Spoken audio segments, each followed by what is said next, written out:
Gobierno de Navarra. Nafarroako gobernua.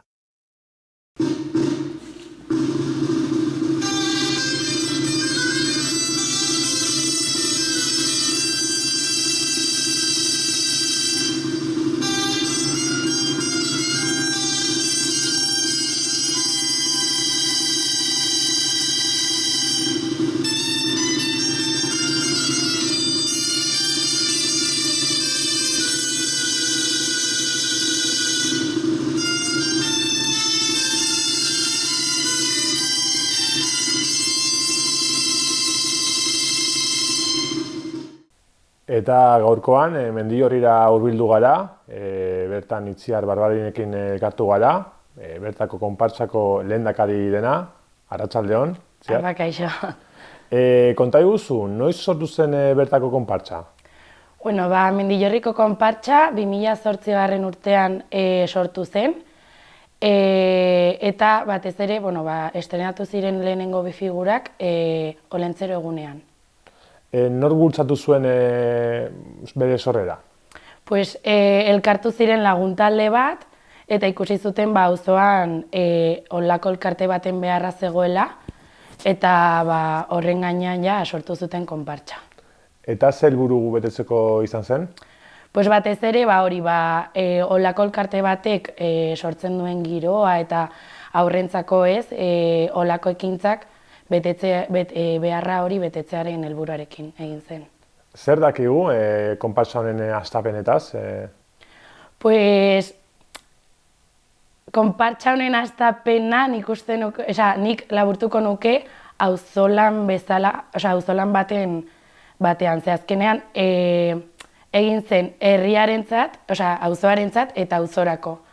Eta behar bat ikusitaz handikia sortu zen denen artean elkartea. Ze pertsonaia aukeratu ziren konpartsan?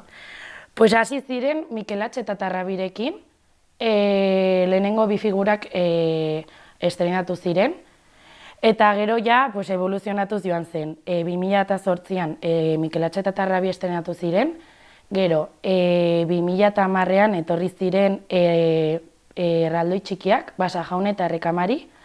Hoiek berez burlatako konpartsa batekoak ziren, baina desegin zen konpartsa hori eta oparitu zizkiguten figurak.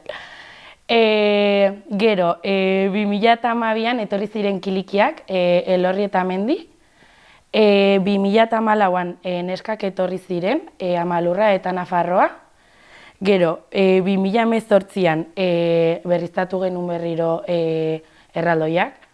Eta gero, urte horretan, Bide Berrirekin, egin genuen, dela hemen auzoko elkarte bat, egin genuen artean jolas proiektu bat, eta horretan egin genitun beste bi erraldoi txikiak, Ilargi eta Eguzki, gero Antzara Zaldikoa, edo Kilikia, eta gero Otsoa eta Ker Kilikiak. Osea, egin ditugu, egon dira... Ikusten dugu urte gutxitan, haunitza zirela, ez? Bai. Hasi ginen bi figurerekin, eta orain ditugu 8 erraldoi, eta 4 Kiliki eta Zaldikoa. Eta pertsonai horien aukeraketak, badu inolako loturarik bertako kulturarekin, Mendillorrirekin? Bai, guztiak zerbait amankomuna dute dela euskal mitologiarekin zerikusia dutela. Osea, hori da pixkat oinarria. Gero adibidez, neskak Amalurra eta Nafarroa egin zen bozkaketa ireki bat auzoan pertsonaiak ere aukeratzeko. Eta horren arabera Amalurra eta Nafarroa aukeratu ziren. Eta adibidez, Mendi eta Lorri bada hemen auzoan dugun istorio baten irudikapena. Ziren auzoko bi iratxo bihurri, bihurrikeriak egiten, hemen Mendillorrin zegoen fabrika bat, eta bihurrikeriak egiten sutan jarri zuten, eta horregatik bakarrik badugu tximinia. Eta hori da pixkatxo bat historiotxoa, eta azkenean Mendi eta Lorri ere auzoaren izenarekin bat egiten dute. Ikusi dugu pixkat ere pertsonai hauetako batzuek beren ezaugarriak dituztela, ez? Erran duzunak orantxe, bihurrikeri hori. Eta ikusi bezala ere pertsonai ugari dituzue Hauen egileak beti berdinak dira edo egile desberdinetara jo duzue? Batez ere, adibidez, buruak eta eskuak eta orain berriztatu genitunean, Xabier Garatek Irunen dagoen tailer bat egin zituen, baina egia esan hasieratik auzolanean egindako konpartsa bat da. Gorputzak, historia da. Eskuak, buruak, Xabier Garatek egin zitula. Baina adibidez, Mikel Atxeta eta Arrebiren eskuak Txandreako konpartsaren esku zaharrak ziren. Eta, berriro ere, oparitu zizkiguten, baina adibidez, gorputzak eta jantziak auzolanean egindako gauzak ziren. Ez dago egile bat, badago Xabier Garate, batez ere buruak eta eskuak egin zituna, baina ez dago egile bakar bat, baizik eta auzolanean ere egindakoak. Auzolanean, bertze konpartsetako puskak ere erabilitu zue. Bai. Ederki. Erabilitako materiali dagokionez ere pixkat denetarik izango da, imaginatzen dut. Bai, lehen egurrez eginak zeuden, baina gero pisuak kentzeko berriro eraman genituen Irunera, eta orain eginak daude beirazko zuntzez eta poliesterrez. Eta gero, bai egia esan, jantziak berriztatzen ari garela, eta adibidez Amalurraren jantzia Fermin Teruel dela hemengo Iruñeko mutiko bat josten ari dela Nafarroako eta Euskal Herriko hainbat erraldoien jantziak, egin dizkigu adibidez Amalurraren jantzia, eta horrek adibidez pisua handitu du.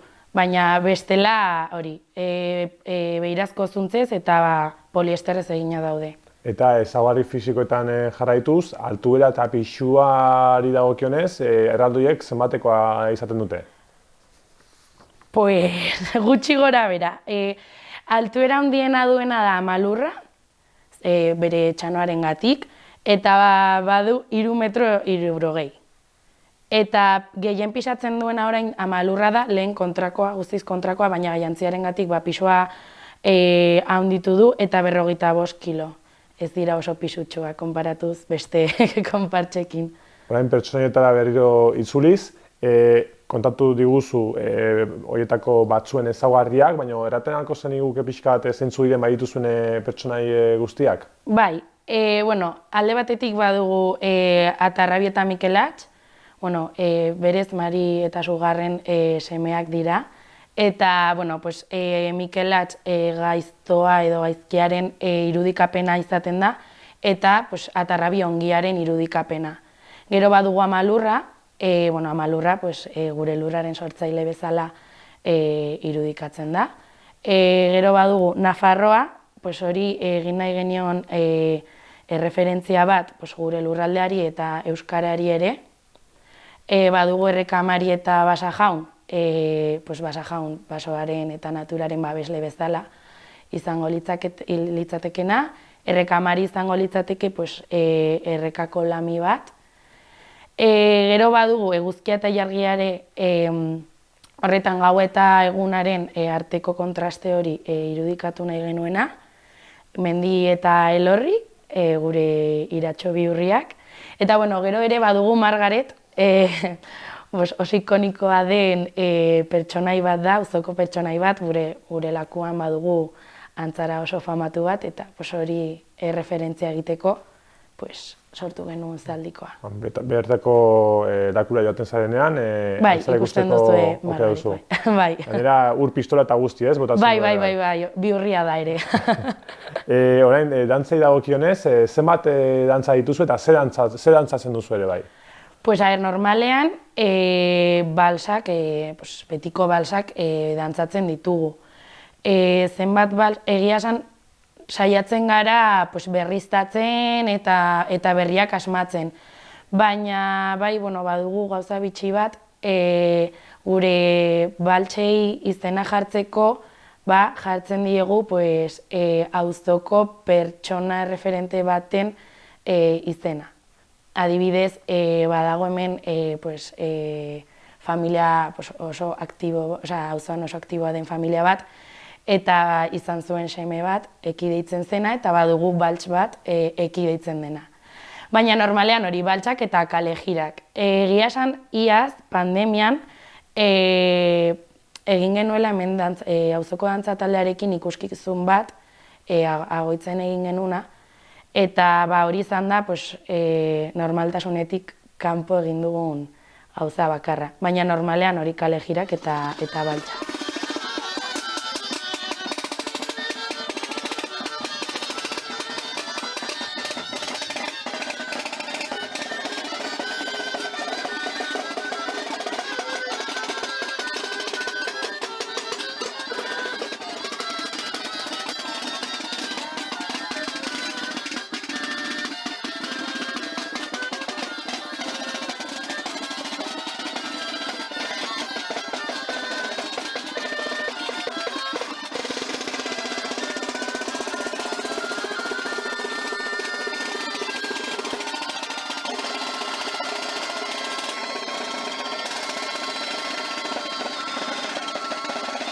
Eta koreografian etengabe egoten zarete berrikuntzak sartzen? Bai, egia esan, oraindik baditugu hasieratik genitun balts batzuk. Baina, gero eta gehiago, azkenean ere etortzen dira jende berria, ideia berriekin, eta horren arabera oso asamblearioa da. Eta denen artean sortzen ditugu koreografiak. Eta saiatzen gara, guztien artean gustokoak ditugun gauzen artean koreografia bat sortzen. Ikusten dutenez, pixkat gustatzen zaizue bertako jendeak ere parte hartzea, bere funtzionamenduan. Bai, gure konpartxan denak garrantzitsuak gara, egia esan kargo batzuk existitzen dira, existitu behar direlako, baina dena oso asamblearioa da, guztien iritzia garrantzitsua da eta guztien iritzia kontuan hartzen dira. Eta horretan arabera konpartxa eraikitzen dugu. Orain gaia ez pixket aldatzen, zuen agendari dagokionez, zeintzuk ze ekitalditan parte hartzen duzue? Batez ere, auzoko ekitalditan, hori bai, beti parte hartzen dugu, ze azkenean gure eginkizuna da auzoari ez, gure parte hartze hori eskaintzea. Eta gero, batez ere Iruñerriko auzoko jaietan adibidez, egiten direla topaketa nahiko, edo ere joan gara Kataluniara egin ditugu topaketak, egon gara Montornès del Vallès, Martorell, Malgrat, egon ginen iparralden ere, Kanbon, eta elkartrukaketa horrekin, azkenean ere mugitzen zara Nafarroatik kanpo. Baina normalean Iruñerrian mugitzen gara. Bustintxurin, Iruñerrian eta gero suertatzen diren ekitaldi desberdinak, ez? Bai. Urtero izango dira desberdinak, imaginatzen dut. Bai, adibidez, Mendillorritik kanpo ateratzen bagara, bai izaten dira topaketak, baina hemen Mendillorrin, bainin jauterietan, olentzeron, jaietan parte hartzen dugu. Eta konponketa lanei dagokionez, nortzuk izaten dira honen arduradunak? Nola egiten duzue konpontze lan horiek? Adibidez, berriztatze hori bai egin zuela Xabier Garatek, ze azkenean gorputzak, kabaieteak, eskuak ere egin zituen eta horrek ja eskaintzen zuen lan handiago bat. Baina bestela gure artean ere, adibidez hemen badago auzolanean egiten den josteko talde bat, eta adibidez baziren emakume batzuk eta horiek egin zizkiguten kilikien jantziak. Auzolanean egiten dugu normalean bai. Orain berriro itzuliko gara pixkate konpartsak eta gaur egun duen egoera da. Zenbat partaide zaudete momentu hauetan? Konpartsa handian, handiekin 20 pertsona gutxi gora bera, eta txikiekin 10, bai. Egia esan, 20 pertsonetatik denek ez dugu dantzatzen. Nik adibidez lehen dantzatzen nuen, baina orain ez dut dantzatzen. Badugu pertsona talde bat, non ez dugun dantzatzen, baina beste funtzio batzuk betetzen ditugun. Konpartsak lan hauniz baditu, ez? Bai, bai, Dantzekaldea horretan. Bai, bai, bai. Eta emakumeak ze presentzia duzuen konpartsan? Hasieratik egon da emakumearen presentzia, eta gainera oso presentzia niretzako adierazgarria. adibidez, bueno, pues, ni lehendakari naiz eta emakumea naiz eta dantzatu egin dut, eta konpartxan beti egon dira emakumeak. Eta hori ere aldarrikatu nahi dugu gure konpartxatik ere emakumeak parte hartu dezakela konpartxa batean. Hemen ere deialdia egiten dugu, ez? Bai, Bertako noski. emakumeei. Bai, pisua ez du zerikusirik eta konpartxa ez da bakarrik dantzatzea. Horretaz aparte ere lan handia dago Eta zer suposatzen du, konpartxa bateko kide izatea horrelako talde baten barruan zaudenean, sakrifizio bat izango du, imaginatzen dut, baina bere alde honak ere edukiko ditu, ezta? Bai, azkenean adibidez jende berria ezagutzea, militantzia kultural bat egitea, ze azkenean parte hartzen duzu ez bakarrik konpartxarekin zerikusia dauden gauzekin, baizik eta adibidez inauteriekin, auzoko jaiekin, eta horrek azkenean bata bestearekin lotuta dago. Eta azkenean ikuste dut ere ikasten duzula talde batean aktiboki parte hartzera eta konpromezua izatera. Eta ikasi, agian orako taldetan ere bai, pentsaera ezberdinetako jendearekin aurkitzen zara. Noski. Eta denek helburu berdinarekin, ez? Claro, iritziak errespetatzea, noski, eta bueno, esan dudan bezala, asanbladaren bidez, dinamika ez, aurrera eramatea. Eta adibidez, pertsona bat, bertako auzokide bat, konpartxan hasi nahi duenean, nola izaten da ikaste prozesu hori?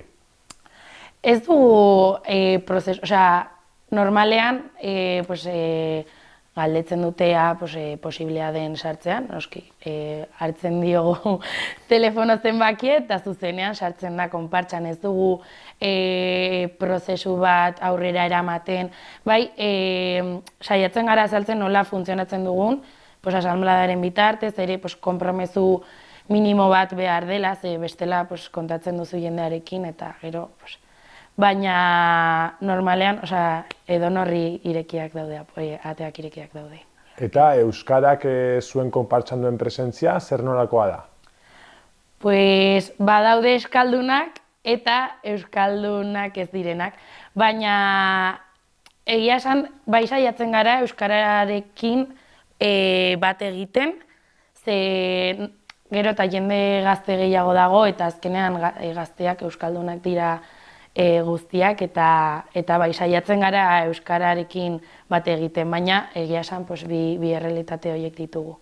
Erki, orain eraldoi bakoitzak, ekitaldi bakoitzean zenbat erabiltzaile behar izaten ditu? A ber, normalean, naiz eta 20 pertsona egon, bizpahiru egoten dira erraldoi bakoitzeko.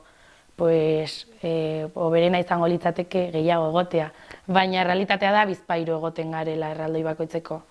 Txikietan bai egoten dira gehiago, ze txikiek askoz ere parte hartzen dute gehiago, gustatzen zaie pila bat, eta beti etortzen dira guztietara, baina egia esan bizpahiru egoten dira gutxi gora bera. Eta baten muskulu pixkat irabazi nahi badu, usten diozu bakarrikan, ez? Eta kilikei dagokionez, bat baino gehiago ere izaten dituzue? Bai, adibidez, dantzatzen ez dugunok, normalean kilikiak hartzen ditugu, baina bai badaude bizpahiru pertsona kilikiaren funtzio hori betetzen dutenak.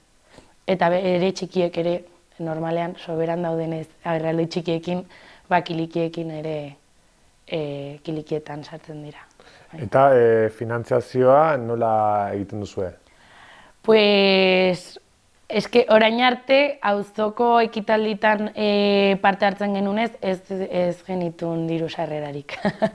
Baina orain bai mugitzen ari gara, eta adibidez Azpeitira joaten gara, bertan ere ordaintzen dugu, eta ere udaletxearekin actuaciones de convenio, ez dakit nola esaten den, ditugu, direla bi urtero, horiek ordaintzen dizkigute udaletxekoek. Eta hori, normalean egiten ditugu auzoko jai batzuetan. Hemen ere bertze deialdi bat egiten dugu, edozeinek deitu nahi badizue, diren ekitaldirako, ez? Bai, hori da. Hemen hartuko zuen zenbakia, bekaldean. Orain ja pixkat, jakin nahi dut ere bai, hemen auzoaren gandik ze onarpen soziale baduzuen, zer nolakoa da konpartsaren eta auzoaren arteko harreman hori? Pues azkenean, konpartsa auzoak zeukan behar baten gainean sortu zen. Beraz, nik uste dut azkenean konpartsa auzoa da eta auzoa konpartsa da. Bai auzoak konpartsari gauzak eskaintzen dizkio eta aldrebes. Gu konpartsa bezala auzoari gauzak eskaintzen dizkiogu. Adibidez, parte hartzea, giroa alaitzea eta holakoak. Osea, bata besteari elkarrera egiten dio. Zure ustez, zer da konpartsak auzoari ematen diona? Adibidez, aurren giroa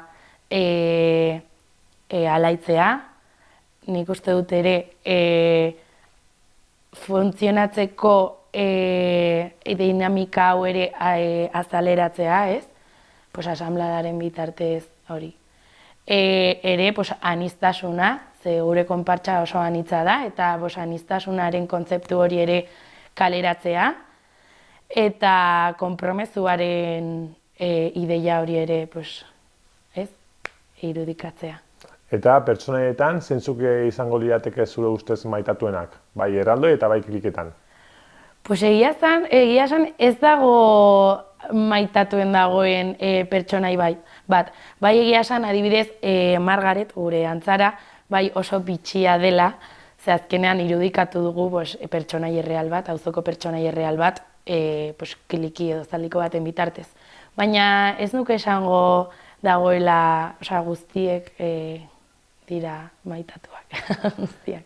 Eta bukatzeko, eskatuko nizuke azken hausnarketa bat egitea, pixkat zer espero duzuen etorkizunerako eta ze bidetan joan nahi duzuen. Bueno, espero dugu aurrera eramaten dugun dinamika hau, konpartsa barruko dinamika hau, aurrera eramatea, aniztasuna ere onartzea, auzoak guri gauzak eskaintzea eta guk ere auzoari, eta kaleak alaitzen jarraitzea. Itziar, mila esker haunitz, erakusteagatik ere pixkat konpartsatik baduzuen lan dinamika hori, eta Margaret bezalako pertsonai bat erakustare bai, hemengo lakuan dagoena. Bai. Bertze bat arte, eskerrik asko. Bai, mila esker.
Gobierno de Navarra. Nafarroako gobernua.